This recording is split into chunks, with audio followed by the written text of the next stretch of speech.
This is Democracy Watch. So, Mark, obviously a huge ruling in the Colorado Supreme Court disqualifying Donald Trump from the ballot.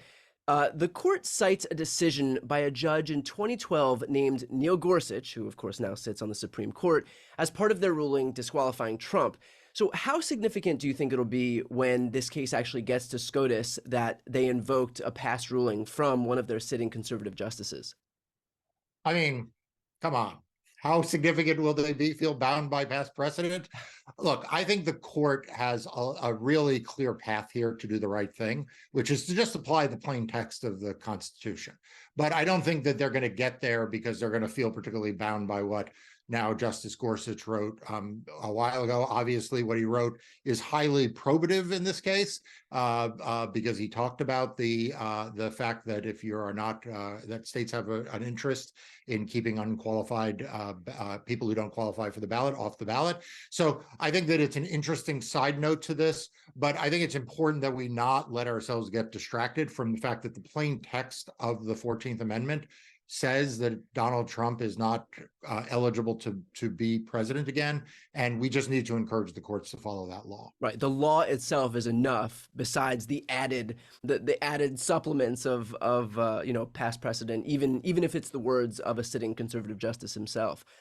Yeah, and this is one of the messages I really want to send to your audience, because I feel like oftentimes those of us who are liberals on the left, we get very tied up in knots about, well, is this asking too much for the Supreme Court to do? It's putting a lot of pressure.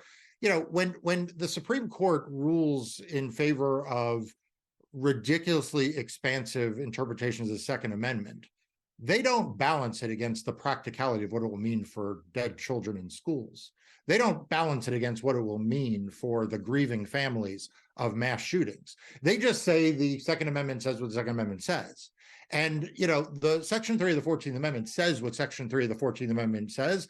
And we who stand for the rule of law and believe in the Constitution should insist the same fealty to the provisions of the Constitution that are inconvenient for the vote suppressors and election deniers as we do for other provisions. And that's a point that you've made before that I thought was especially important here, that just because a court decision might have really profound impacts doesn't mean that we get to just not pursue justice or protect the Constitution because of that. Yeah, I think we need to distinguish between complex cases and profoundly impactful cases, right? There are cases where the law is just very unclear, or the facts are just really hard to determine. And those are complicated cases. But sometimes complicated cases don't actually involve big stakes. This is actually the reverse of that. This is actually a very easy case. The 14th Amendment basically says, Section 3, that if Donald Trump was a federal official, check, he was an officer of the United States, who's president, check, he took an oath, check, we all saw that, that's on TV, right? You go look on YouTube and look that up, that he engaged in insurrection or rebellion against the United States. Check. The trial court found that in Colorado. They held testimony, they heard hearings, they heard argument, but we also know that from other places as well, that he engaged in insurrection. That if those things are true, then he is simply ineligible under the plain text of the 14th Amendment to be president again. So the fact that it may have a sort of a big consequence should not be confused with the question of whether it's a close question. It's not a close question. And as to the consequence, I would say this, there are 300 million Americans.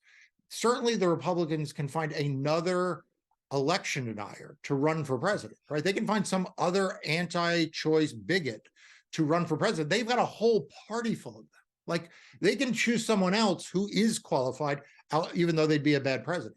Well, Mark, there are people out there who say that the 14th Amendment's disqualification clause isn't applicable to Trump because unless a federal court rules on it, or if Trump is found guilty in a criminal trial, then he can't be disqualified. Can you speak on that? Like who needs to be the arbiter of whether the provisions in the Constitution are actually enforceable? Because we do have rulings, to your earlier point, from a judge in California, that's Judge Carter, from a judge in Colorado, that was Judge Wallace, and now we have the ruling from the Colorado Supreme Court, all agreeing that Trump engaged in insurrection.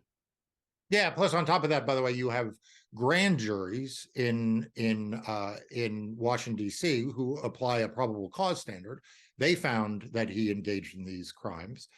You have a grand jury in Georgia that says he engaged in essentially these crimes by way of racketeering. And But that's why the indictment was allowed to move forward, correct? correct, and those indictments have been able to be handed down and move forward.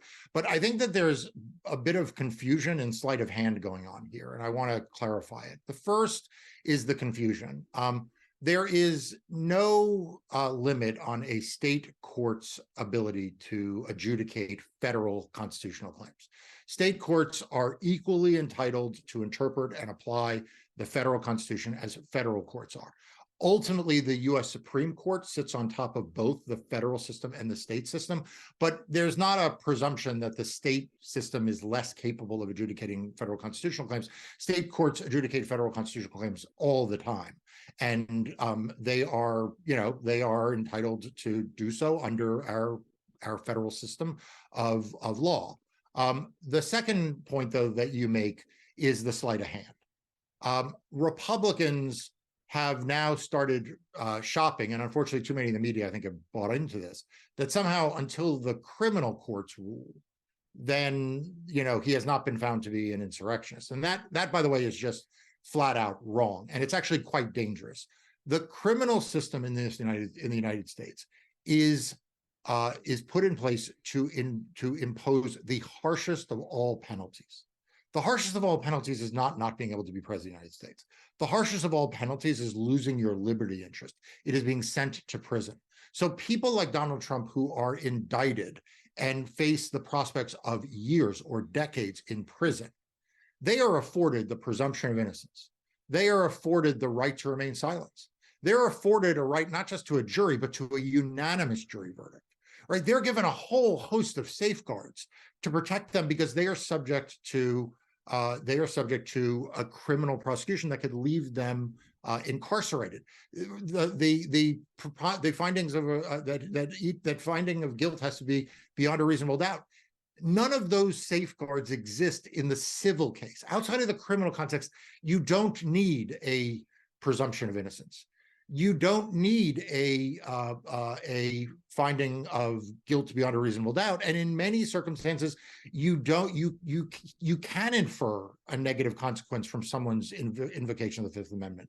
So it is really a mistake to think that disqualification for under the U.S. Constitution under the 14th Amendment has anything to do with a criminal case. Now, obviously, if he was criminally convicted, since that burden is much higher, that would be dispositive, but that doesn't mean that you need to await a criminal outcome. If that were the case, the Section 3 of the 14th Amendment wouldn't be in the 14th Amendment. It would be part of the criminal provisions in the Constitution. That's all beyond helpful. Marc, the right is making a lot of false equivalencies right now, suggesting that Joe Biden can now be taken off the ballot as some sort of retribution. Can you speak on these stunts, like the one threatened by, of course, Ken Paxton in Texas, who's now saying that Biden's immigration policies should disqualify him from appearing on the Texas ballot? Yeah, so I'd offer one piece of advice and one piece of analysis. The piece of advice is to Democrats, to progressives, to people, to Republicans who care about the rule of law, for anyone who cares about the future of our democracy, don't buy into the stunts. Like, the Republicans will always have a stunt. Don't think that somehow if you de-escalate on this, they will be more reasonable on something else. Right. Ken Paxton's going to be as terrible as he can possibly be, regardless of what the courts do in this case or any other. Donald Trump will be as terrible no matter what happens in this case or any other. So, like, first of all, as just a tactical matter, don't buy into that. But as a legal matter, there's no chance that a court is going to find that Joe Biden engaged in insurrection. Joe Biden has not engaged in insurrection. I mean, it is bad faith. It is an effort to minimize what Donald Trump has done and to create kind of confusion and false equivalency. Right, and this is a well-trod path for Republicans by issuing these false equivalencies and trying to do everything that Donald Trump did. They're trying to do the same thing for Joe Biden, like they impeached Donald Trump's and they're trying to impeach Joe Biden just to muddy the waters, to devalue all of the value of these processes, so that instead of making Trump look dirty alone, both of them are dirty. So those things cancel each other out, and then it doesn't. Then you're free to vote for Donald Trump because he's not the only bad guy anymore. That's the whole point. Right, and the thing that frustrates me in much of the mainstream media, and frankly, among a lot of Democrats and rule of law, pro-democracy Republicans, is that there's kind of like this desire to find good faith on the other side. Right. Like there's kind of like this desire to be like, well, maybe if I acknowledge this much, then they'll acknowledge that much. And really all they're doing is weaponizing the system. Right. Donald Trump is a authoritarian figure who is indicted in 4 different courts on 91 charges. He has been found liable in various civil cases. Donald Trump is a thug and a criminal. Joe Biden is a good, honest man. You might agree or disagree with his policy on this or that, but the idea that you could compare the two when it comes to fitness for office or for compliance with the law or the Constitution, there's no middle ground. I sometimes say when people ask me why I don't find more common cause with the Republicans, there is no middle ground between a firefighter and an arsonist. And that's, too often times where I think we find ourselves being urged is, why can't we make peace with the arsonists? Right. Right. Let's finish off with this. We have a viewer submitted question that I thought was really interesting. So I want to ask. Oh, good. I remember this is how many we've done a lot of these. We've done over 60, but and this is our first viewer submitted question. I was really taken by this. And by the way, for anybody watching, if you have questions that you want to submit, definitely throw them in the comments, and we'll take a look. Maybe we'll do an entire episode of just viewer questions, because they're always. I'd love to do that. We should do that in January. Everyone, get your questions in. Make sure you send them. Where is there a link? Well, what I'll do is I'll actually put. I'll ask the question on the community tab on YouTube and just reply in the replies there, and we'll field a bunch of questions from the community tab. So keep an eye out on my YouTube channel on the community tab in the coming days. I'll throw that question out there to solicit some questions. But here's the first one that we have here. Great.